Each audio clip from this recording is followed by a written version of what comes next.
Sukde. Sukde. There's space on your sukde. Space on my sit. You have space on your sukde. I've actually been watching quite a lot of Phone Jacker recently. Oh, yeah. It's been coming up on my TikTok. Oh. It's interesting seeing what... That would work on TikTok. Yeah. It's interesting seeing what, like, nostalgic things are shit and what are good. And I'm actually having the experience of, like, a lot of things that I would expect to be, like, shit. I come up and I go, oh, this was probably shit. Being like, actually, this is great. Phone Jacker. And Phone Jacker is one of them. Phone keeps coming up, and everyone, I'm chuckling away. I love it. It's a huge relief when... But Phone Jacker's always good. It's just prank calls, isn't it? I know, but people think they're above pranks, Luke. What? People are like, pranks aren't funny. That's the new cool thing to say. Where'd you get pranks that from? aren't funny. Whose opinion is that? Loads of people. Like whose? They all go, oh no, I'm too much of an empath to enjoy pranks. No, cruelty. Shut up. Cruelty is fun. No, I don't want actual cruelty. Yes. They're like Phone Jacker. No one is. There are people who get annoyed on it, but it's very much their own fault. What? Like Shouldn't have picked up the phone, Doris. No, like these people who they're phoning up. Quite a lot of them are getting annoyed, but I'm just like, well, don't get annoyed. That's what I think. Like, come on, mate. Just either hang up or just enjoy the... It's quite funny to get angry when it's like a, like it's a takeaway or something like that. Yeah. And the person's getting really mad. I'm like, if you don't own this thing, this is a relief from your daily monotony. Yeah, but I think you're like, when you're sort of depressed, the kind of endless drudgery of service work, you just have no humour left in you. Yeah, if you get caught at the wrong time... It's like when I was flyering at the Fringe for 5 hours a day for basically a month in a row when I was 19 years old. You either go insane because of how boring it is, or you go mad to start spicing up. And we started going mad to spice things up. One of our favourite things to do was sort of bait older men what? with like with saying things to them that 19 saying things to them that sort of suggested that they might be or be interested in LGBT material. So we'd be like, do you like men? Come and see this guy or whatever. I mean, it was pretty basic stuff. How did that work out for you? Well, we all thought we were going to get punched, but we never did. I think people at the Fringe, we got that's almost one of your punchlines, isn't it? It is. I did get fucked a lot. Is that how I sound to you? I did get fucked a lot. I mean, it's quite obvious that's. I did get fucked, but I think that's how I would do your voice as well. I know. I think it sounds more like me. Now, I don't know why different people in different areas of my life have come up with calling me Sham, as if I pronounce my S's. Hi, I'm Sham. Hi, I'm Sham. I like board games. It is tough when independent bullies who have never met come up with the same thing to bully you about.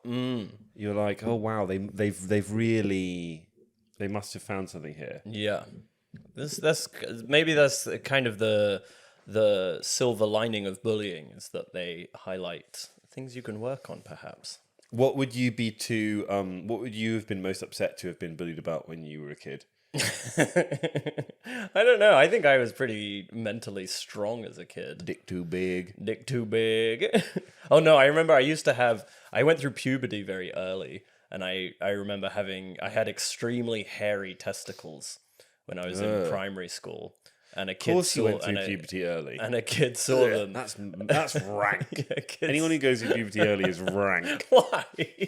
Why? No, you can't control it. It's just rank. What do you mean? Why are you trying to bully me? It's just like, chill out. Stop getting a boner, you're 9. But it's great. You're bigger and stronger than everyone. You're actually not. I don't actually remember ever being bigger. I just remember being more emotionally volatile than everyone else. Right.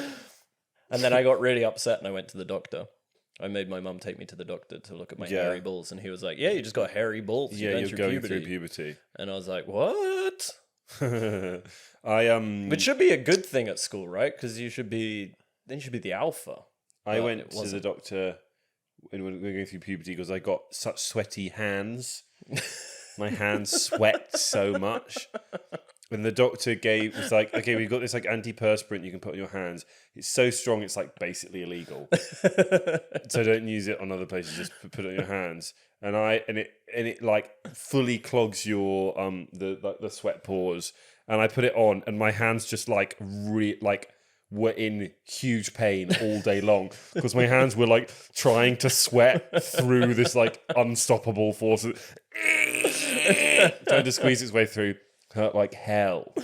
That's horrible. And then I was like, I'm just gonna have sweaty hands. God, puberty is the worst, isn't it? I do still have sweaty hands. Though. Do you? Let me feel. Not all the time. Yeah. That's quite warm and clammy. I'm a clammy. You're a I'm a clamster. Clam jam. You're a clam Sam. I'm a clam. There's got to be like a clam chowder sort of pun. Sham clouder. Sham clouder. I hear you witness infidelity. I did witness infidelity. Tell us about that, Luke. The rumors I don't are true. think I've ever witnessed infidelity. I think I'd be quite shocked. Have you taken part in infidelity? Let's keep the subject. only very light teenage infidelity. Yeah, really? Never Is that the only time?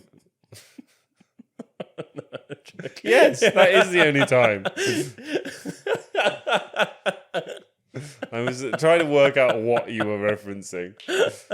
There's something you could be referencing which was not infidelity.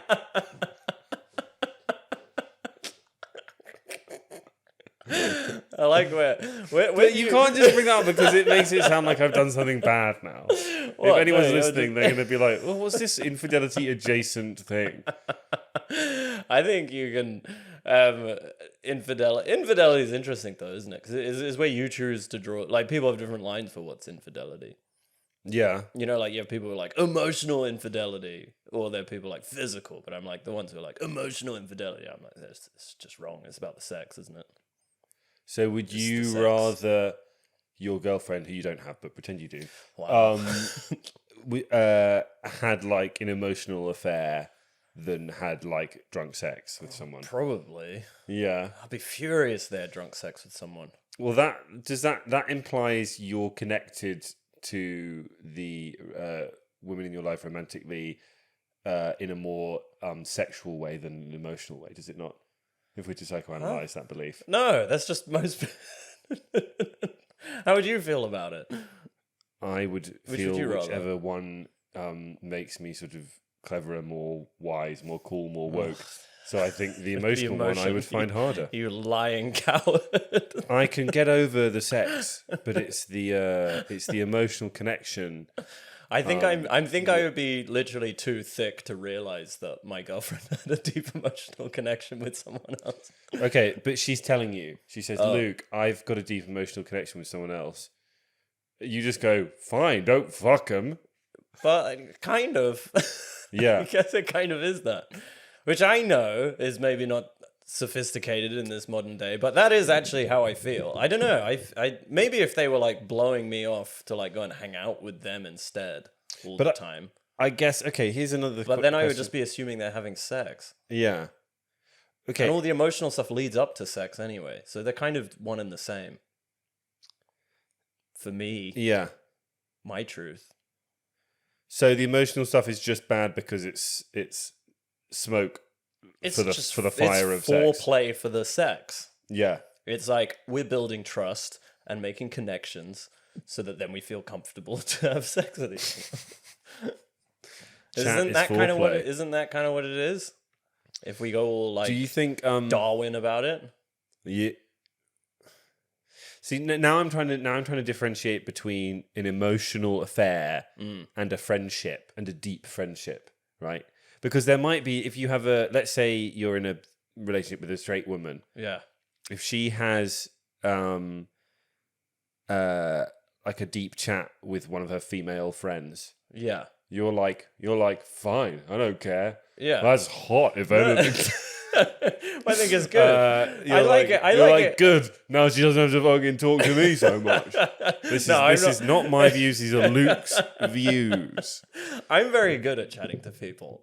Yeah. I'm good at listening, and I like having emotional chats with people. Okay. Actually. I'll defend Ladies. myself. Ladies. But I don't mind someone having an emotional connection with someone else. I think that's good, and you should have multiple of those because people bring different stuff to that. And particularly when you're in a relationship, you need some other people to like offload about things in the relationship, or there's some stuff that is too sensitive to discuss with your partner that I think is good you talk to someone else about it. But then, it'd be better if they weren't some hot guy who I hated, but... But then there's also something where it's not just like deep chat and then fucking, right? There's like romantic chat, or there's sort of an emotional closeness kind of chat that you might have with someone. Yeah, but then you would be fucking if fucking was available, right? No, because maybe you both like know, oh, fucking's wrong, but it's harder to draw a line on like emotional chat. Yeah. So you're just lying there, Wanting. On two sofas, and you're like, oh, do you believe in God? And she's like, yeah. Yes. And that's you cheating on your girlfriend. Don't rub your tits. Why? That's what they're doing. And you're both like, wow, this is like intimate. See, but that I would cut myself because I've had that with people where I've had intimate. I'd say that's intimate. I would stop seeing that person. I'd be stop like, seeing that person. Yeah, because I would be like, I'm gonna eventually want to have sex with them. Well, I already want to have sex with them, so I should stop seeing them. So if you are in a relationship, yeah, there's people I stop hanging out with for sure. Yeah. 100%. But people I like. But that's because there's a lot of people in your life that you will that are sort of you kind of assume you will sleep with in the future. Yes. Not I assume, there's just attraction there, so it could happen.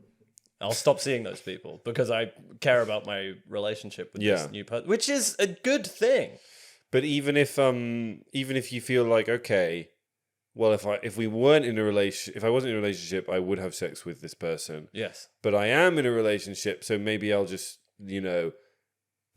maintain a platonic relationship with you, even though maybe there's a little bit in the back of my head that would quite like to have sex with them. Yeah. You wouldn't allow that. You wouldn't allow that platonic relationship to continue. No, I would. I don't cut them out completely, but I definitely reduce the amount of time I see them. Okay. And I ain't doing no sleepovers or anything like that. I know what sleepovers lead to. I used to think sleepovers were innocent. Sleepovers are naughty. Yeah. Sleepovers are always naughty. Once you're over 25... No, what am I talking about? Once you're 18, a sleepover is... that's horny time. When I was like 11 and I had a lot of sleepovers, there was a girl I really fancied who... and my plan... was like, I'm going to invite her around for a sleepover. And and as I got my plan, my twisted scheme. Okay, that does sound quite bad. To trick her into having sex with I me. just was like, well, I really fancy her. She probably might fancy me, but I'm too scared to ever sort of broach this in any way. But a sleepover might be the right sort of scenario. So I thought maybe encouraging a sleepover. So you could let it naturally unfold, rather than be like, I like you, want to have sex with you. It wasn't sex. I was 11. Yeah, rather than go up to them and be like, I like you, hee, or whatever you're supposed to do. But then what was kind of weird is I got this plan stuck in my head, and it didn't go away for years. And so I was like, literally like... Last week I invited her over for a sleepover. No, but like age 18, I think I was like, I should invite that girl over for a sleepover. And I was like, because that was just looked in my head as the move. Because you were worried about directly... People are not really having sleepovers anymore. So you're going to be like, your plan was as an 18-year-old. Do you want to come and sleep in my bed? Not in my bed. On a mattress on the floor next to my bed.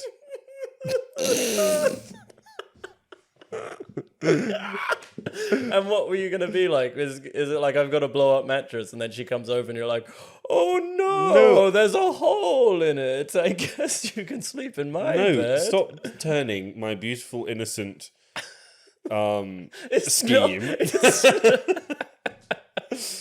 It's not innocent. You're trying to have sex with her. I just wanted a romantic connection. Yes, that's what it is. You saw someone cheating on their fiance. Oh yeah, you and a group of people. Saw I went to this party at a pub, and there was this guy with a moustache. I won't say his name because you're giving I don't remember it. Clue pieces. Yeah, well, I don't know any of these people. There was a dude with a moustache running around, and he was like hitting on everyone. Like, you know, when someone is like noticeable, like this guy is out he's on a mission. Yeah. And then he was kissing. He started kissing this lady, and then a friend of this lady saw them kissing and was like, "Oh my god, she's kissing like I can't remember what his name. Let's call him Chuck." They were like, "He's kissing Chuck. Fuck, she's kissing Chuck." Took a photo of them, and then was like, "Chuck has got a fiance." Right. And then the girl who was kissing him was like, "Oh no, I'm a homewrecker. It's so sad. I don't want to be that. Go away, Chuck." And then they sent the photo to Chuck's fiance. Right. Which I was conflicted by. I mean, did they know Chuck's fiance? No, like friends they with didn't. Chuck's fiance? They didn't know Chuck's fiance. The lady who did know Chuck like barely had like known him from uni, not seen him in years. Yeah. So wasn't really in contact with him, but knew about this fiance somehow Okay. through Instagram. Which What made me about the realize person whose party it was? They must have known Chuck and maybe Chuck's no, fiance. they didn't know Chuck. Oh, okay. Chuck was a coincidental add-on to the party. Okay. He wasn't actually. Sounds like Chuck shouldn't have been there. Well, do you know what I find crazy though? Is like nowadays because they track this lady down on Instagram. Yeah. I'm like, you can't be doing public affairs. You like just from like you're a dum dum for doing. Yeah, because yeah, you're going to yeah. get caught immediately. But was he just fucked or was he really drunk? He didn't seem crazy drunk. I mean, like he had a few, but he didn't seem like I don't know what I'm doing. I mean, he was able to flirt with multiple girls. Yeah. Back to back. And I think you got to be somewhat lucid to be charming enough to get a girl to make out with you. Was he or hot? Sneaky enough to invite them for a sleepover. But you require sobriety for schemes. So I don't believe he's off the hook on that level. No, I wasn't trying to get him off the hook. It's interesting. Yeah, I think I probably am on board with the telling of the fiance because well, I don't know. People really split on this because I feel bad because I found the whole thing really funny, which isn't the right. But I find this people is comedy gold. I find people behaving badly in public really hilarious. Yeah, just because I'm like, what are you doing? Well, you should check out pranks. Oh my god! I can't believe he's doing this in a public place. You're not supposed to do any of that. What? But. Because I sort of found the whole thing funny. Not that cheating is funny, but when someone is so blatantly being a piece of shit, you're like, well, you're not emotionally connected to the relationship, right? No, exactly. If it was my friend, I'd be upset. But it is someone's friend. But I came home and then my flatmate was like, "Oh my god, why would you tell the person? You're just going to ruin the relationship. You have no idea why they're cheating. You don't know anything. Stay out of it." But then other people had your response where they're like, "Yeah, I would tell. Girl code." I'm just like. So there are probably some relationships where maybe someone cheats and they would have told their partner about it, or they maybe had an arrangement you didn't know about, or they would have never done it again and they would have like got through it on their own terms, and by butting in you might be making things worse. Yeah, I think that is possible. But I think more likely, the majority of the scenarios are this person is cheating on their partner doesn't know, their partner would want to know, their partner, especially if they're like going to get married or start a family or anything with this person, sort of has a right to know. And that behavior is probably indicative of future behavior, indicative of the person's commitment to the relationship. So I think in most scenarios, you're probably doing the right thing by doing it.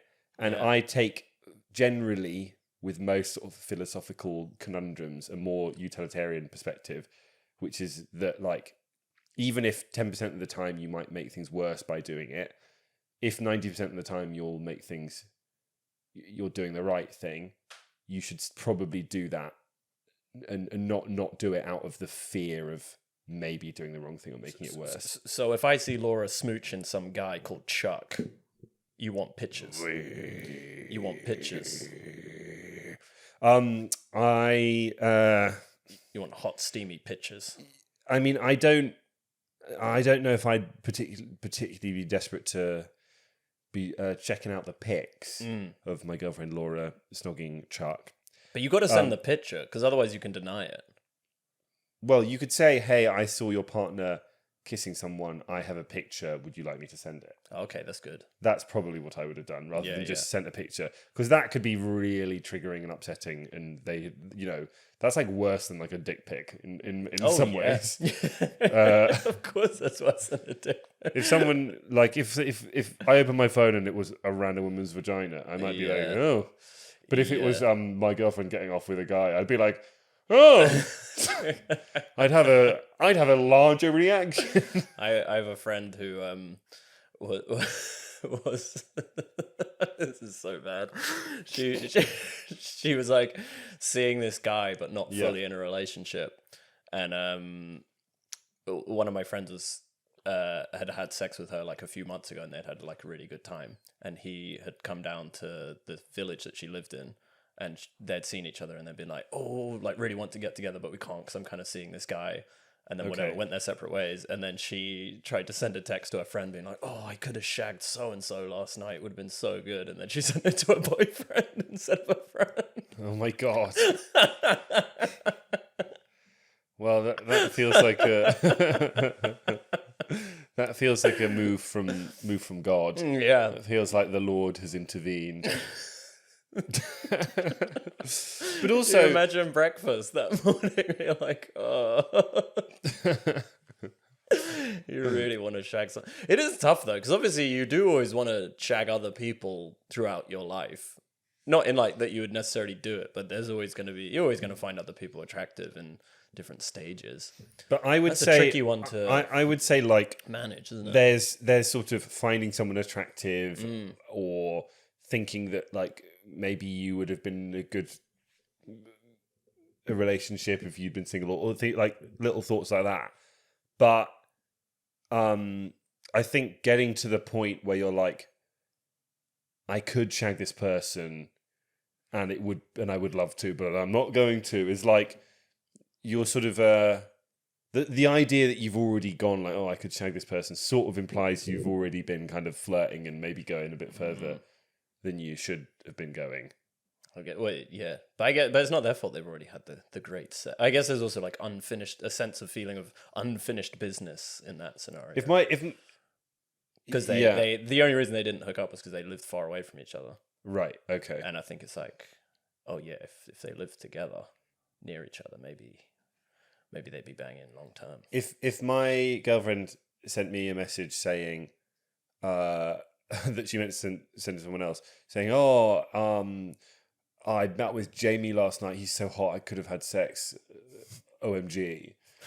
Do you feel closer than ever? I would feel, I'd say, very nearly the same amount of hurt as if I'd like been told that they'd actually had sex. Yeah. See, these are the emotional conversations you need someone else outside the relationship to be able to offload. Which are? So like if Laura had seen some dude and been like, oh, all this stuff, but it's not really about you in any way. It's just like the circumstance of the world.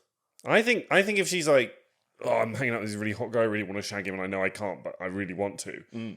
Like, I'm not like, bring that to your girlfriends. I'm like, what the fuck? But you can't help the feeling. Yeah, but no, I think there's like, I think there's two massively different things. Being like, oh, I am attracted. This person's really attractive, and we get on well. To being like, God, I want to fuck this person. And obviously, I won't because I'm in a relationship. But God, I want to fuck them. But then she doesn't. But she doesn't. I want to? But That's not like she doesn't fuck him. I'm not like, she leaves. wow, you're so committed to me because you really want to fuck this person. No, but you didn't. I'm like, why do you really, really want to have sex with anyone? Because it's like you can't help it. It's an instinct sometimes. But I think there's like if you're in I don't know. I think there's I think there's a difference. One's threatening and scary. I've when I've been in a loving, happy relationship, as I am in now, Yeah. I've never got to the point where I'm like, Jesus God, I want to do this again. Oh my God, I gotta be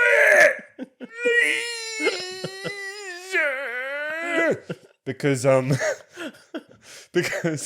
I think that would imply that I'm not entirely satisfied with what my current relationship is giving me. Okay. Yeah? Maybe.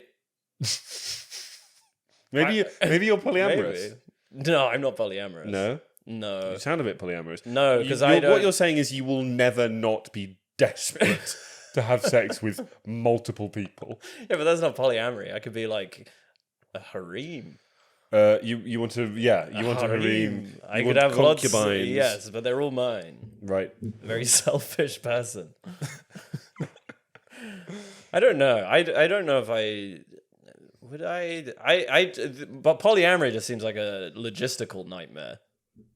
Yeah, I can't be having multiple, like, because it's like emotions like squared. It's not like double. It's like now there's three of you all mingling emotion. Do you know what I mean? It's like you got to be so much admin, and like I'm not good at one relationship, let alone to the power of two or like to the power of n. It's like, you're like, I gotta hear about the days of all these broads.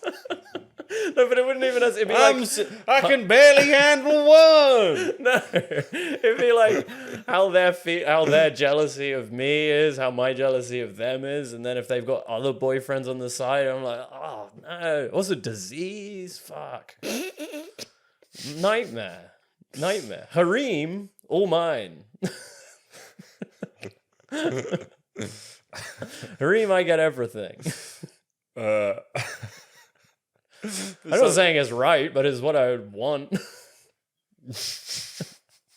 For some reason, harem just sounds like the name of a guy. I want harem. When you say it, I keep picturing a guy who used to work in IT at M&S. When I worked there. It's like my third wife is like, I don't understand. You need more wives? Like, no, I want harem. I want harem. Harem is all I want. Harem is the one I love. You know what I want. Are we going to talk about films? Yeah, we probably should. I've watched loads of movies. Good that we've now got loads of time. Yeah. Okay, you've watched 3 films before our plus our main review. All right, I know what films you watched, so I'm gonna name them, and I want your quick thoughts. I'll do it so quick. Turkish Dogs. No, Turkish Delight. Turkish Delight. Best movie ever made in the Netherlands, according to the internet. Okay. Paul Verhoeven. Name one other movie made in the Netherlands. Another movie by Paul Verhoeven that I can't remember the name of. Okay. Spetters? Spetters? Spetters? Oh, what about Spetters? No, I think you can't. You wouldn't torture a duckling. I think that might be Italian. Orange Soldier. There's definitely one. I definitely think there's another one because I'm picturing it now, and it's called something like "Hook the Good." Yes, you're right. Which is you're so right. The Vanishing, is that Dutch? I don't know. Anyway, go on. Wait, was that movie Festen? Wasn't that Dutch? No, Danish.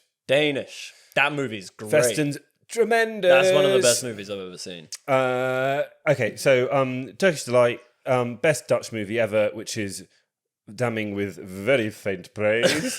What's the movie? Is it good? It's like a romance movie. It's fucking nuts. It's crazy. Yeah. I didn't know where this movie was going. I didn't know if it's a comedy. The first 15 minutes are kind of porno. And it's about, it follows two young lovers, Rutger Bregman and Monique van de Ven. Monique van de Ven. And he's a sculptor. She's a young hot lady, and they fuck loads. There's so much fucking in this movie. It's sort of a romance story. It's kind of quite a by the book romance story on the surface, but I would say I've not really seen a romance movie like this. It's so ugly in some ways, and then kind of endearing, and also what do you mean? What do you mean it's so ugly? like it's actually gross. Like there's loads of vomit, shit. Okay. There's a Why is there all this stuff in if it's a nice romance movie?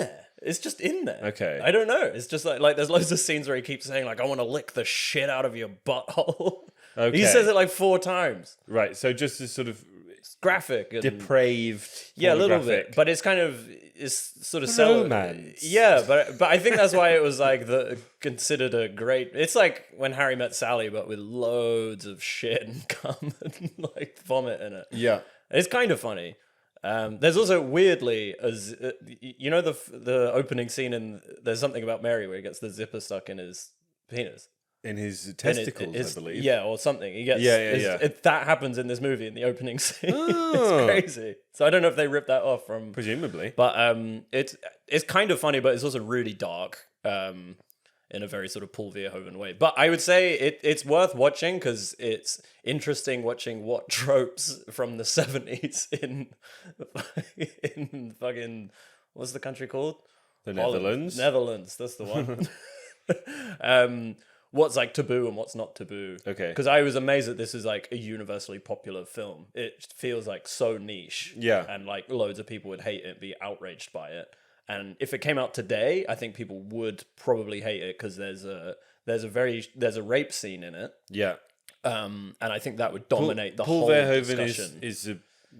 He's got a lot of rape in a lot of his movies. He's intrigued. I think I basically can say he likes rape. Maybe no. There is rape in RoboCop. There's no rape in Starship Troopers. And he made Flesh and Blood, which has a big rape scene. Weirdly, with the same guy in it. Rutger Bregman he likes Rutger Bregman to do some rape, but I think he views it as like because in this movie it's like it's not like a big, because you'd think in modern day if that was a scene that would be like the big defining part of their relationship. It's actually quite minor in the way it's presented in the movie. Yeah, and they still love each other after that, which is like a complex, nuanced, whatever. But I don't think you could get away with that today. Yeah. Because it's not like it's portrayed in this super traumatic way. It's portrayed as like passion and they're out of control and they're crazy kids who don't know what they're doing. I think that was quite common in like the 70s. Well, yeah, it was difficult to know whether it's like, is the 70s they just don't have that narrative going on. And, it's based on some book by some dude and I don't know. You should watch the film L.E.L.L.E., which I mentioned on the podcast before. Another one of his. Is it a rapey one? It's Paul Verhoeven going, what if the whole film was just rape? Oh my god, he does love rape then. Yeah. Is it good? Rape? No. I'm sorry. I'm really sorry for anyone listening to this episode.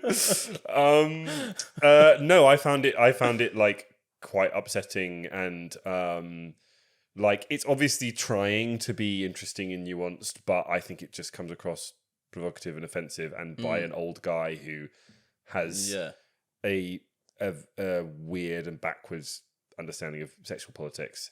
And it actually made me want to not go and watch his other films. Interesting. Because I was so like about it.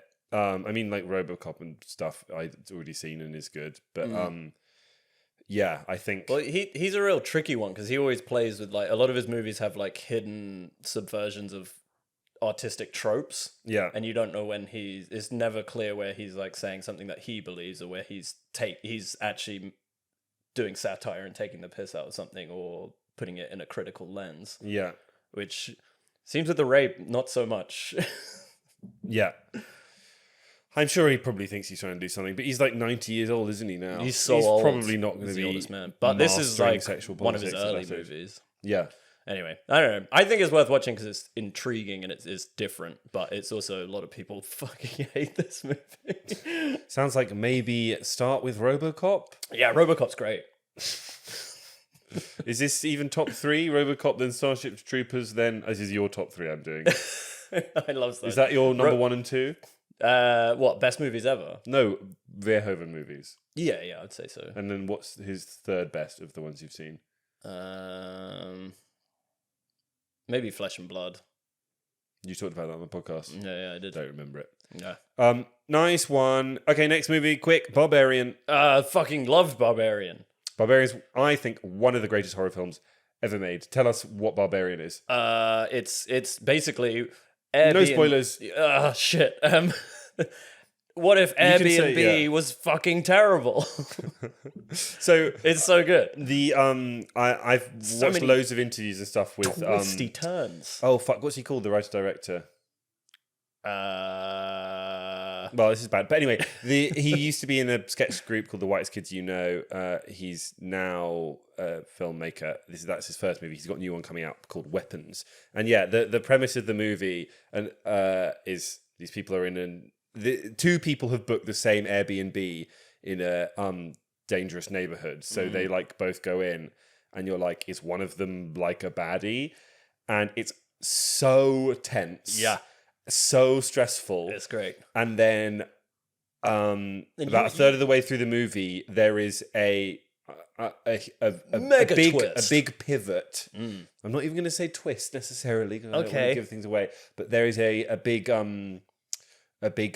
pivot in the direction of the film, and it basically is like 2 entirely different films, or you could argue even 3, and it goes between like really scary and intense to like quite very funny and silly and over slow the top build. And anyway, the reason I wanted to mention this is you will, and anyone listening to this will be aware of the moment in which the film pivots. So the story is he had written the film up to that pivotal point and had no idea what was going to happen.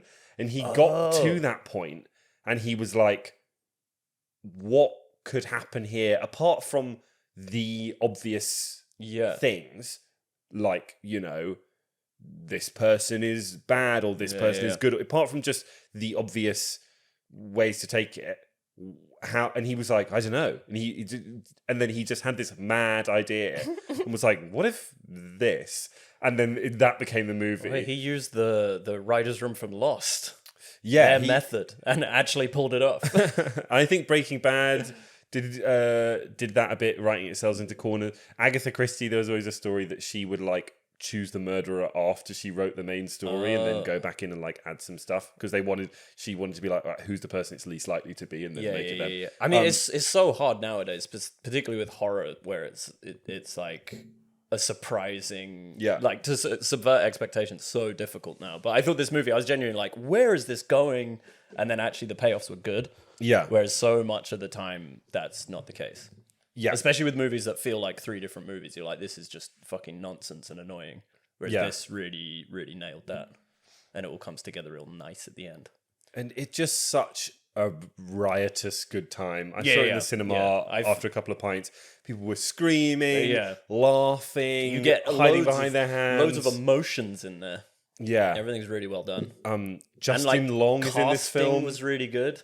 Yeah. Because the casting I thought added into all the sort of twists and turns. Yes. You're like, who should be who's being cast to type and who's not. And it's brilliant. So you have the guy at the beginning of the movie who turns up at the Airbnb is one of the Skarsgård lot. Is he the Pennywise one? That plays Pennywise the clown in It. Yeah. So he's like, you already have in your head that he's like an evil villain. And then halfway through the movie, Justin Long turns up. Justin Long is so good in this. Yeah. So funny. But he's also another one. He's like from horror movies before as well. I've only really think I've seen him in Creepers. Like... Oh, right. Okay. He's the main in Jeepers Creepers. It's sorry, God. No, I didn't have anything to say. Yeah. So you really liked it. I loved it. I thought it was hilarious. I thought it was great. I haven't been entertained by a movie in a long time where I was like, oh, where's this going? And not, Yeah. I wasn't laughing at it. I was laughing with it. It was great. Oh, such good fun. Did you get to watch it with anyone? Or did you watch I watched it with someone and she had mixed feelings. Really? Which kind of made it funny. Who were you watching it with? Just a friend from school. But yeah, I thought it was really good. What is that? I don't know if I had to say something. You stop talking.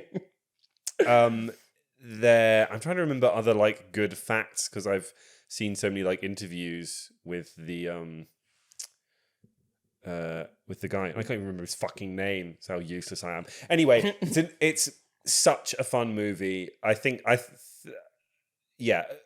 as far as recent horror films go, Barbarian and Hereditary are very, very different, but they are like head and shoulders above almost everything else. There is some good horror movies out at the moment. I feel like there's a bit of a revival of the genre. I think we're going through a renaissance for two reasons. One is you had people like Ari Aster, who made Hereditary, and Robert Eggers, who made The Vivitch, like being like, oh, I'm going to make an actually sort of good, interesting horror movie and like well written, well acted, made by like A24 and good production studios. And then also it's like harking back to like The Exorcist sort of, because The Exorcist is like a really well acted, kind of like, and really based on. But it's what's his face? My guy, the guy I love, I can't remember his name. Who made The Exorcist? Yeah, crazy. He made Cruising as well. Oh yeah, that guy. I know, we know who you're talking about. So yeah, there were some people who came along and just was like showed what you could do with the genre, and then also it's the fact that people are actually willing to make interesting horror movies because they're pretty much the only non-IP films that are doing well in the cinema. Really? So people only like regular like thick cunts.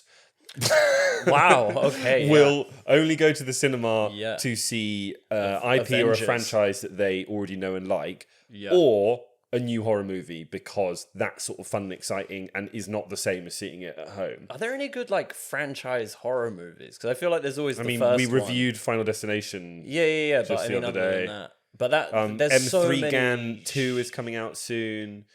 Oh yeah, that's kind of 28 Years Later is coming out this week. Oh, that's great. Not this week, this year. 28 years later. 28 and weeks is good. Yeah. I'm excited for that. But I mean, there's loads of like I always thought the Halloween franchise sucked. I always thought Friday the 13th kind of sucked. Like they always have a good first movie and then it's just shite after that. And then I think there is... Aliens got 2 great movies and then the worst pieces of crap afterwards. I think there is actually another horror franchise that's being there's a genuinely good director who is rebooting the Resident Evil movie franchise. That'll be interesting. Yeah, you spoke about that before. Yeah, because the Resident Evil movies, oh boy, is they pants. Yeah. Okay, right. This has been a double good Google. Zach Kreger, who made Barbarian and is making weapons, is going to be rebooting the Resident Evil. Well, you thought franchise. This podcast didn't know where it was going. Why don't you eat your hats, you fucking infidels? So glad you like Barbarian. It's it's the best. Fantastic, fun old time. It's the best. Everything I want in a horror movie. Right, last movie you've seen. You got 1 minute to talk about Clown in a Cornfield. Clown in a Cornfield. Okay, well, I was expecting... I think everyone knows what they're expecting from a movie called Clown in the Cornfield. I'm expecting... Okay, this is... I know literally nothing about it. I think I've seen maybe one poster. Yeah. I'm guessing it's set in the past, although could be wrong, in America, and there's a group of young people staying in a farmhouse and there's a cornfield outside and there's an evil clown running around in the cornfield with a scythe and they use the scythe to chop off people's heads. Kind of right, mostly right. It's set today. Okay. The whole premise is actually about generational war generational war. Oh yeah, baby. Not like does that with mean? guns and stuff. It's about like Gen Z versus boomers. Oh, okay. That's like, so it was a lot more interesting than I thought it was going to be. Yeah. But it is also like it's all acted and shot in like the kind of naughty slasher movie style. But you know what's weird? It actually feels like when I was watching it, I was like, this feels like it's aimed at actually young people. Mm-hmm.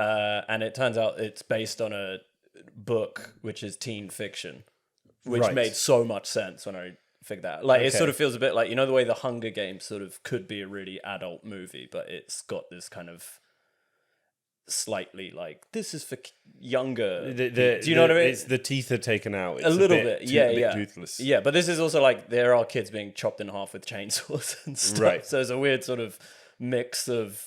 But is it like really gory, or is it like... It's pretty gory. It's not as gory as like other slasher movies for Yeah. sure. So there is like, yeah, it feels like sort of like, this is a 12A horror movie aimed at 12A. Right. Was it a 12A? I think it was a 15 maybe. Okay. I'm not sure. I can't remember. It wasn't an 18. No, it was a 15. It was a 15. Okay. But like, it's also one of those weird ones. It's like whenever, I don't know if we've spoken about this, but whenever I watched a movie as a kid that was aimed at a kid, I was always like, well, this isn't the one I want to watch. I want to watch the actual one. My mum's like, no. Yeah. I want to watch like Showgirls or fucking RoboCop or like Showgirls.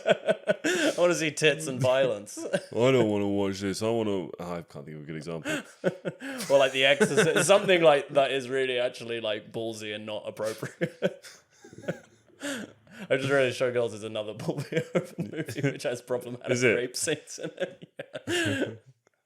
I don't want to watch this. I want to watch The Bodyguard with Whitney Houston. I don't want to watch this. I want to watch... I'm trying to think of like lame 18 movies. Like 18, like 18s really for girls. Boring crime procedure. Sorry, not that movies for girls are lame, but when you're a teenage boy, you think they are. Yeah. That's what I'm getting at there. Oh yeah. Before you come for me. Was that what you said to your scheme to lure that young lady to your bed? Like, we can watch girl movies if you like. We can watch girl movies like Bridget Jones. I love Bridget Jones. Bridget Jones is good. Mm-hmm. I like a girl movie. In fact, in general, I'd probably rather watch a girl movie than a boy movie in many ways. Like, you would rather watch the most stereotypical girl movie over the most stereotypical boy movie. I think I would like... I'm so sick of fucking superhero movies and stuff, even though I don't watch them. I'm just so sick of them existing. Yeah. But if someone was like... if there was a movie which is like... Angela's just met the boy of her dreams, but... there looks like trouble on the horizon. If that movie... I genuinely think I would sort of get a bit more out of that. Just kind of like chuckling at that. They should fuse them together. So it's like Bridget Jones, but instead of Hugh Grant, it's like the Predator. It's Thanos. Yes. And boy, is he having an identity crisis. Yeah. I don't want to rule the world anymore. I just want to be an estate agent. Thanos' diary. Yeah. Thanos. And she doesn't know he's Thanos until she finds his diary. And then it's like, oh, you've got this back history. He's like, can you love me? Despite knowing who I really am. And there's a dance scene, and he starts clicking.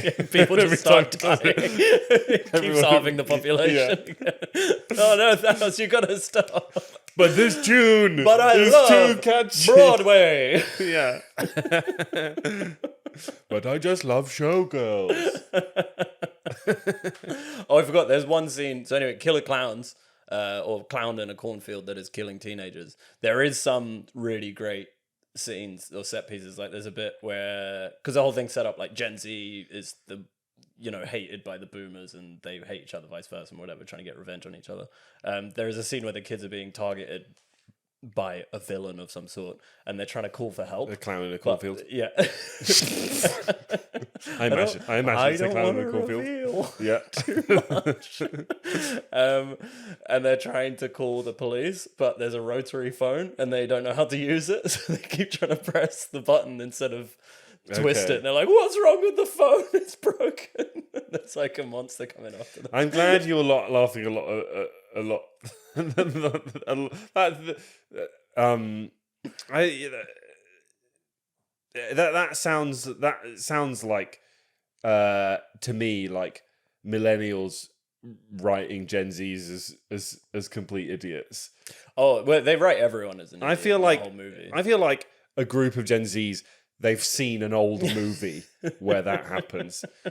I think my favorite example of that sort of thing is the movie Bodies, Bodies, Bodies. I quite enjoyed, which is very like Gen Z horror movie. Yeah, it's like Pete Davidson and other people whose names I've forgotten. Rachel Sennett and some other people, and that's like a horror movie, and they're all using like their phone cameras as lights to look around and as you would.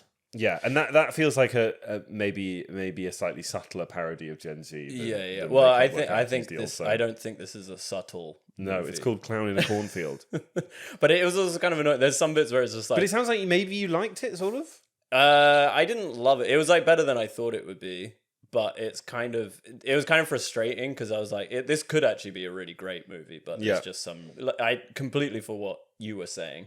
It feels like it's written by an adult for younger people, and it doesn't really always hit, although it almost does, like, because it sort of tries to lampoon everyone evenly, but it kind of just, the script's just maybe not sharp enough to balance that out right or whatever. But I thought all the ideas in it were actually pretty good and fun, and I think it's fun to like pit generations against each other. But it's all right. It's not bad. It wasn't terrible. It wasn't great. But I'd be interested to know what Gen Z people think of it. I imagine because they might hate it. But the book was apparently popular. Sounds like the writers don't know their no cap on God from their skibbity toilets. Nice. Nice. You chuggy bitch.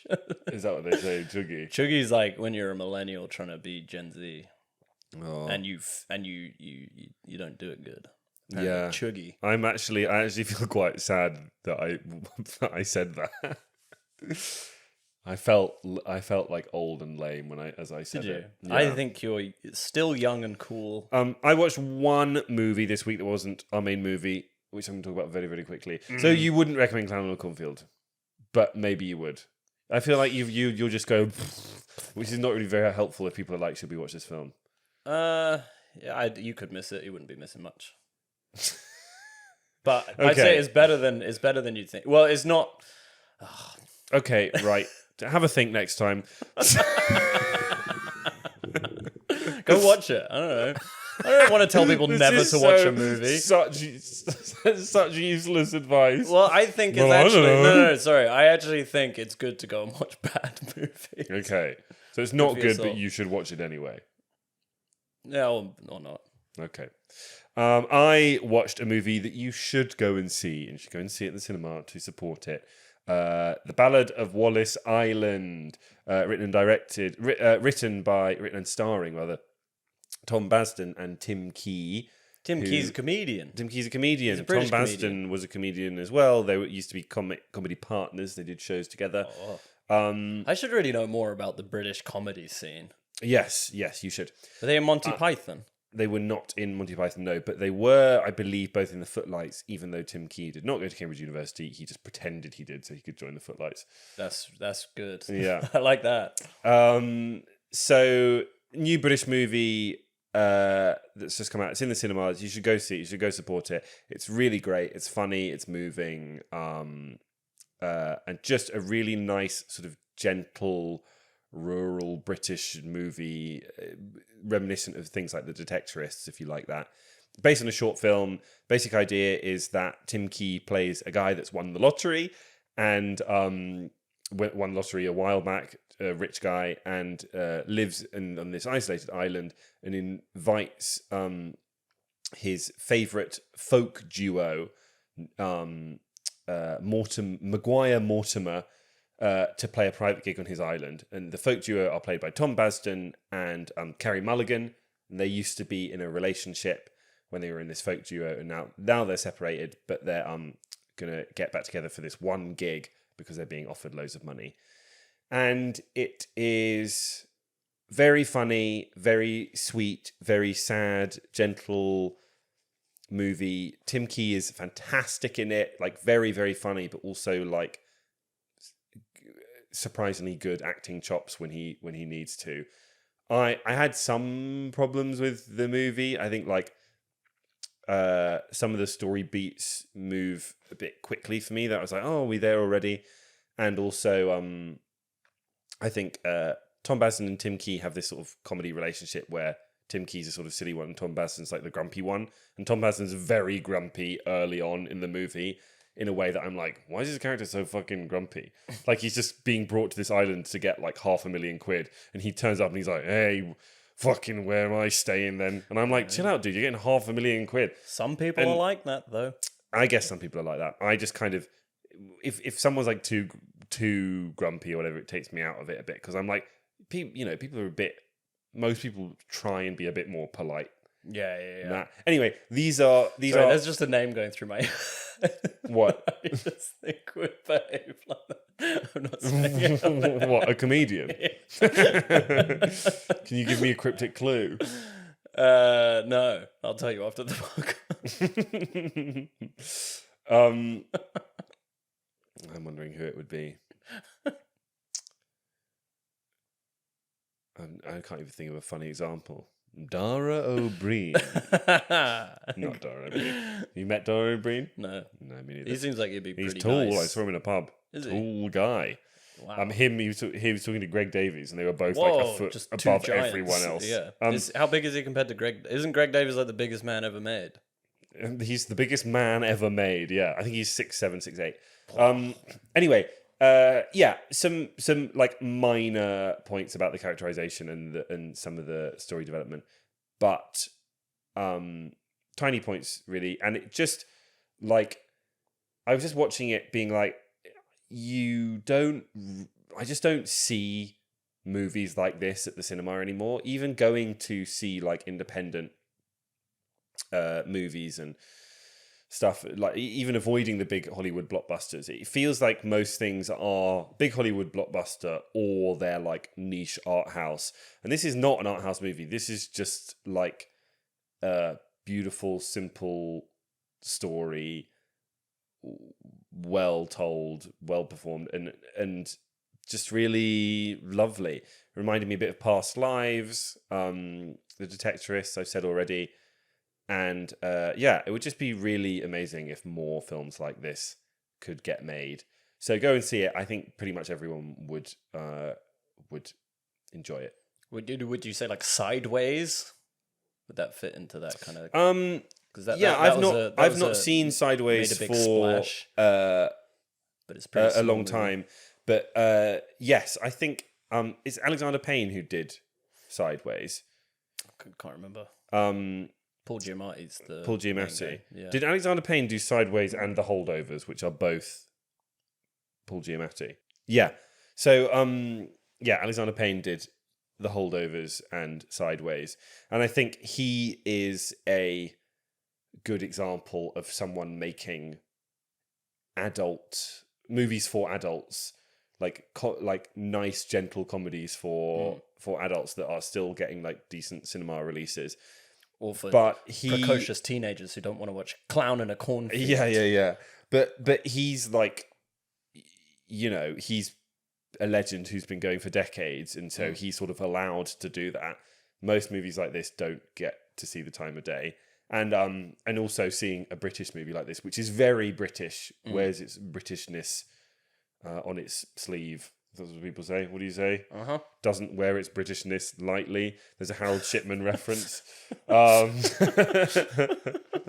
a lovely, lovely movie. Laura and I both cried. And although I had a few little niggles with it, I don't think there's much point in going through them because it's a nice film. You should all watch it, and they should make more films like this. Yeah, I guess did they just not make money? Is that's the reason they don't? People don't go to the cinema anymore. Yeah, that's sad. I love the cinema. Yeah, cinema rules. And it it makes sense because you people got big TVs at home. But it's not the same. But then even like I say that, but it's not like Netflix are funding loads of movies like this. People just want to watch shit. Yeah. People just don't want to watch good, or they want to watch good TV. But TV's just I just think TV's rubbish. I just think everyone going on about the golden age of TV and TV's replacing films. I don't know. I just stick on most TV and I'm just like, this is gash. Yeah, but is that not most movies are gash as well? I guess, but at least they have the decency to finish. Ah, that's true. This TV show is like, yeah, you want to invest 20 hours of your time watching these absolutely rubbish characters saying boring stuff. Anyway, sorry. I'm in a bad mood suddenly. Yeah. Well, should we talk about our main movie? Let's talk about our main movie. Will that get you in a good mood? It'll get me in an excellent mood. Yeah? No, it won't. Our main movie this week is The Phoenician Scheme. Yeah, by Wes Anderson. Latest film by Wes Anderson. Yeah. Shall I give a brief explain of what it is? It's Wes Anderson. It's Wes Anderson's newest Wes Anderson film. Written by Wes Anderson, directed by Wes Anderson, story by Wes Anderson and Roman Coppola. Does it feel like Wes Anderson? Oh boy, yes, it does feel like Wes Anderson. Doesn't it just? The plot of the Phoenician Scheme is, I would say, largely irrelevant. But the idea is Benicio del Toro is a sort of rich guy who keeps escaping death, kind of big deal something. He's got a daughter who he wants to give his stuff to for some reason in case he dies. I don't know. He's got a big project that he wants to finance. What's the project? I don't know. It doesn't really matter. No one really cares. The movie is Benicio del Toro going around to different places in America, the world. Are they all in America? In 1950. And meeting famous actors playing cameos. Including Bryan Cranston, Scarlett Johansson, Benedict Cumberbatch, Tom Hanks, fucking everyone in the world, going around and being like, can I have some money? And they say yes or no, and then it leads to a big thing at the end. Yeah. It was sort of described kind of like a spy movie somehow. I found the plot literally to me felt like It was a fetch quest in a video game. Yeah, just like a structure to like, let's go to this fun place and meet these people. Let's go to this fun place and meet these people. It even like is like a checklist, and the movie even is a checklist. Yeah, literally crosses it off as it goes. Some people have accused Wes Anderson of losing his touch recently, getting a bit too Wes Anderson-y, a bit too style over substance. How did you feel, Luke, about the Phoenician Scheme? Yeah, I think that's fair. I was annoyed by it. I kind of enjoyed. Well, there's stuff that is like so good in Wes Anderson films. Like it looks crazy good. Yeah. It looks beautiful. There's like loads of striking scenes, but I was like really bored of it by like 40 minutes in. Right. Because I was like, well, because like everyone's kind of like a deadpan character saying like goofy stuff, being goofy.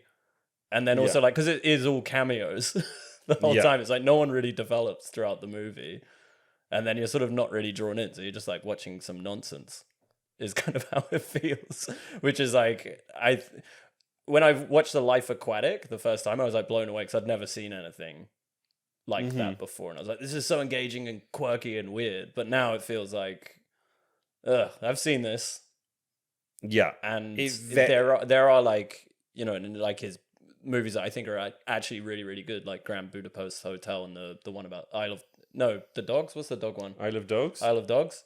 Lots of people, that's not generally considered I like that one of his best. I like that one. But that one's different because it's like, I feel like Grand Budapest Hotel has like really strong emotional characters in it, which this one doesn't. And then the Isle of Dogs and like Fantastic Mr. Fox are animated and so abstract that all the stuff that I think could put you off doesn't hit so hard because you're in a actually completely different world with animated characters and stuff like that. So that's how I felt about it. I was bored by it. Yeah. Which I felt almost guilty by because like this looks great. But we know Wes Anderson films are going to look great, right? Yeah. The point is, are they entertaining anymore? And I didn't like this film. This was probably my least favorite Wes Anderson film, closely followed by Asteroid City, which is his last one, which I also did not like. I spent quite a long time thinking about it. I think so. People talk about his movies now being style over substance. For me, that doesn't quite capture the issue. Yes, they look beautiful and they look amazing, and that's all good and well. But we've seen it a million times, and I just don't give a shit anymore. Right? I'm literally, I don't care about a film looking like a nice Wes Anderson film. Overstimulated. I've seen him do it. Like it's sort of cool the first two shots, and then I'm like, okay, great. Can we have a story now? Yeah, because I was going to say also the stylist stuff doesn't actually contribute to plot in the way that like something like Old Boy does. Where, like all of the visuals are actually telling you stuff about the characters in a subtle way. Or not so subtle way, but like these things are just like, let's put a funny thing in.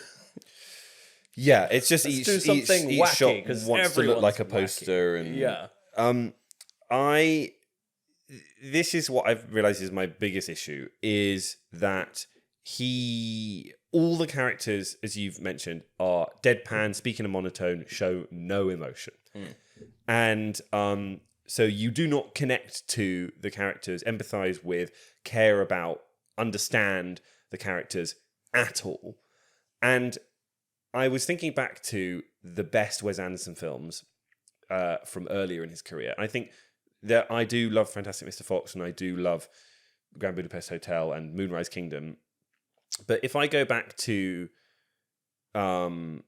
the early days, which I think are the most interesting ones, and think about things like Rushmore and the Royal Tenenbaums, I think that withholding repressed characterization of all the characters actually is a huge part of the film and adds to what makes them interesting.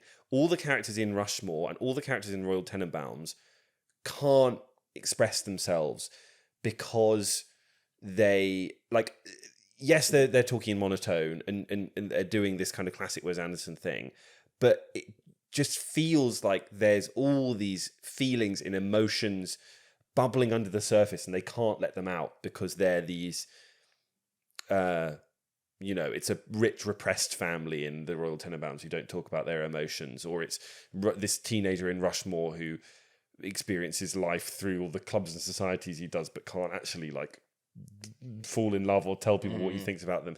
And it's got this kind of like tortured emotion hidden under the surface. And then the style is kind of imitating the point and the actual feeling of the character. Yeah, and the style works with alongside that, and actually is helpful for the plot of the film and what we're supposed to take from it emotionally. In this film, and in Asteroid City, and in all his most recent films, it just feels like the characters just talk in a bland monotone because that's how the characters in Wes Anderson films talk. It's like he's just like, oh yeah, this is what I do, and it doesn't, and it's not just its style over substance. The style is hurting the substance. The fact that he's like, this is how I make my movies. This is what it does. Like, it's actively being like, well, I don't care about the characters. I don't understand the characters. I'm not emotionally connected to the characters, and I can't see any of their emotion. Yeah. And it's just really frustrating and boring. Like you say, because it sort of feels like following because like Benicio del Toro's character just comes across as like this narcissistic, completely self-indulged guy who doesn't need help from anyone. Yeah, really. And then it kind of ends in a way that you like, oh, there could have been like an emotional beat here, but it just doesn't ring true at all. Yes, because you're just like, stuff just happened, and then they finished. Yeah, it's not and if you can pitch it right. Like you have in Royal Tenenbaums or something, little moments of emotion that come through, and they're hugely powerful because they break through. It's the repressed stuff that finally bubbles up and comes through. But because I'd say Michael Cera was the only character who came close to something like that. So yeah, in that one scene, that's like actually I thought was the highlight of the movie. I would. Do you mean the Michael Cera pivot halfway through the movie? Yeah. So there's lots of stuff I liked about the movie. There are lots of funny moments that I enjoyed, And more than anything, Michael Cera is brilliant. Yeah. Michael Cera is so good. His character is so funny, so weird. Michael Cera is doing this ridiculous accent, which is so funny. It's meant to be a German. He was a joy bug, to see. Like enthusiast. Swedish, maybe Swedish, something like that, bug specialist. Yeah. So he was great. It was quite fun seeing Richard Ayoade pop up. He like fits in so well to the Wes Anderson universe. But he kind of is a living Wes Anderson character, isn't he? Yes. So it actually does fit a little bit better. Whereas like, you see Bryan Cranston in it, and it's like, you see the sort of emotional range of Bryan Cranston in Breaking Bad, and then you see him go, in a Wes Anderson film. Yeah. And I'm just like, why are you're just a bunch of friends pissing about spending millions of dollars in Hollywood because you can. It's crazy to be like, you've got Riz Ahmed, Tom Hanks, and Bryan Cranston in a scene together, and you're like, nah. Yeah. Riz Ahmed's totally uninspiring. Yeah. In this movie, and again, he's great. He's Scarlett Johansson so is like not interesting in this film at all. I think you're so right. They feel literally like the actors turning up, and just chatting. Like, they don't feel like any kind of character at all. Yes, yeah. So good stuff, of course, because Wes Anderson is a sort of a genius auteur and has good stuff in all of his movies, but.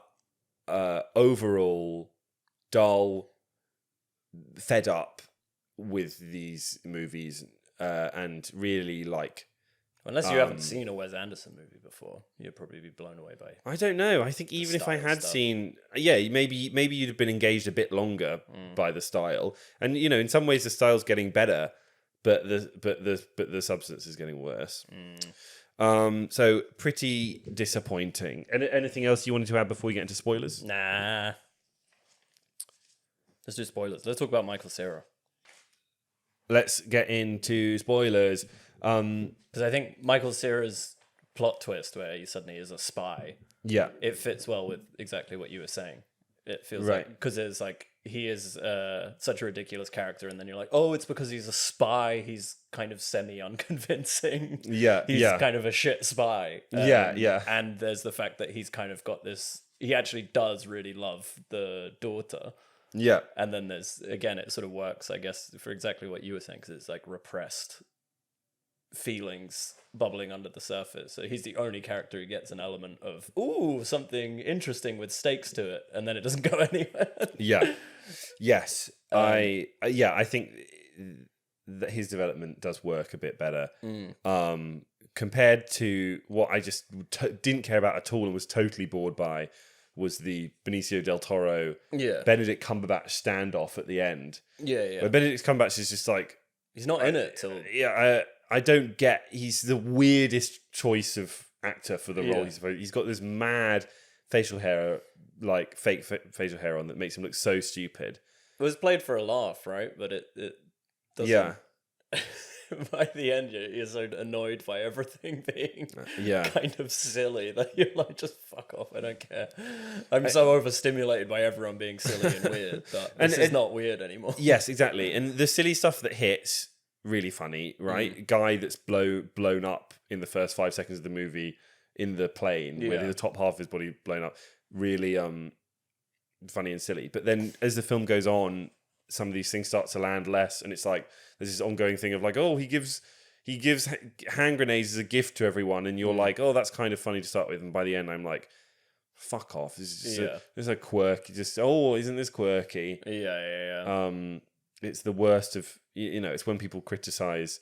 Is when people try and make fun of like the Mighty Boosh, and they're being like, "Oh, is there a unicorn there? Is there?" And it's like, "Oh yeah, what's this? What wacky thing are you gonna have?" It's actually really funny to be like Idris Elba do. Not that he's in this movie, but Wes Anderson is just American Mighty Boosh. I actually think that's such a good comparison. And then at the end of the movie, he can. He doesn't get the money, and he's like, "Oh, I'll just pay." With the money that I've got. I mean, I was barely connected and barely understood the plot. Is that what happened? Yeah, so he doesn't get the money, and he's like, "Oh, I guess I'll just pay with my own money." And then I was like, "Well, you had your own fucking money in the beginning, Yeah. that you could have paid for all this with. So this whole movie's been pointless." Yeah, it feels designed to have as many cameos as possible. These are my notes written during the movie. Soulless. Whoa. It just felt like it had no soul. It felt like a rich Hollywood guy who has got better and better at filmmaking and better at graphic design and lighting and making things look nice, and has become less and less connected to what it feels like to be a human being in the actual world we live in. I think Wes Anderson's not a human being anymore. I don't know, you look at him, he looks like a fucking Lego dude. Whoa. But yeah, there's again, I'll stop going on about Rushmore and Royal Tenenbaums, but you watch them and they capture something so human. Do you think it's sort of similar to and this just feels so not. Go on. Does he feel similar to Tim Burton? It's like a really extreme, specific style that worked for a couple of movies and then just became so like, this is what I do. Yeah. That then it's just these really dead feeling sort of imitators of their own stuff. Yeah. Because, something like Nightmare Before Christmas is so innovative and interesting and fun and spooky and weird. And then just so much of the stuff he made off that was just like the fucking, what was it? Alice in Wonderland was just a pile of crap. Yeah, that's got all the actually a really good. of, that's a really good point. Or like Batman works really well, and it's Yeah. the sort of heightened reality and spooky gothic vibe. I guess Tim Burton, it feels like he's more obviously been like commercial with it, right? Yeah. Like I don't think anyone would say that, like, I don't know, maybe they would, I but think Alice in Wonderland I didn't think feel. that's commercial in hindsight. Do you know what I mean? Like, I don't think at the time he was considered. Like, Edward Scissorhands is so weird. No. I mean, he went in that sort of direction, is what I'm saying. Like okay. when he starts making Alice in Wonderland, and it feels like he's clearly making more kind of I need to make a hit. like, oh, let's just put my style on this kind of big mainstream okay. thing, and I don't know. It's that Anderson's more like self. Wes Anderson himself even more. Wes Anderson is so clearly making exactly what he wants to make. Like, I don't, a big budget Alice in Wonderland movie that's supposed to, be a big blockbuster hit. Yeah. Like, it's probably going to be shit because it's a big commercial project, right? Yeah. Also, you could imagine Tim Burton probably wasn't like, I want to make this. It's Yeah. like the Hollywood producer was like, well, it worked for Batman, so let's do it with. It's a surefire hit. Whereas every Wes Anderson film pretty much feels like his own passion project. Yeah. And it's just a huge shame that his passion is around things that look nice, and he seems to have no interest Dead characters. in a story. And But didn't he write his better stuff was co-written with other people? No, wasn't Owen Wilson big in? Was that his early stuff? Wes Anderson's early stuff, possibly, yes. I can't remember Is he now. kind of best served when he's got someone like holding him back a little bit? Maybe, but I don't know. Moonrise Kingdom I really loved, and Grand Budapest Hotel, and I think they were all him. Grand Budapest Hotel's the one that everyone is like, yeah, it's just fucking great. And Fantastic Mr. Fox. But I think I actually think Moonrise Kingdom is massively underrated. There's this again, I think the style lends itself there because Moonrise Kingdom, you've got these like young kids who can't express themselves because they're kids. Yeah. And so it makes sense. We all have had awkward chats as kids because you can't. You're not emotionally developed enough. What I can't unpick is I can't tell which movie is Jojo Rabbit and which one's Moonrise Kingdom.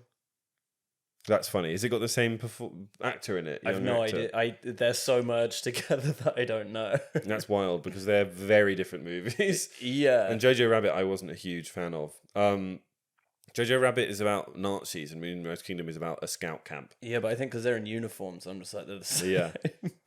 This kid's in uniforms. That's funny.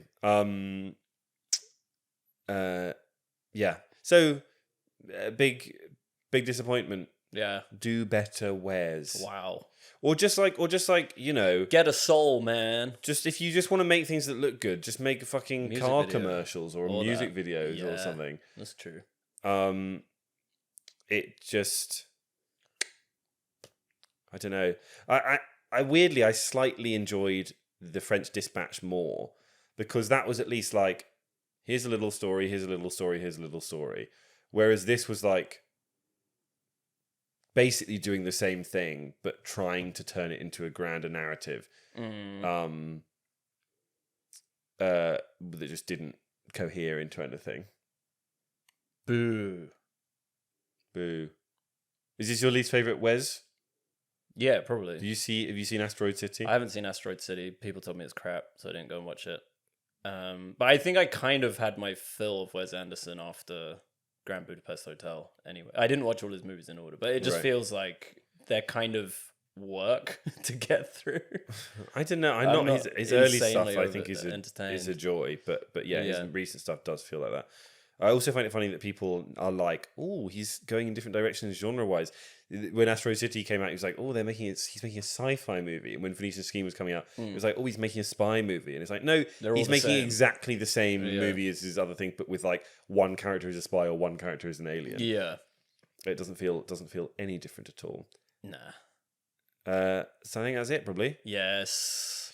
Luke's off to Kyrgyzstan. I'm off to Glastonbury. See you there. See you soon, brothers and sisters. Bye. Bye.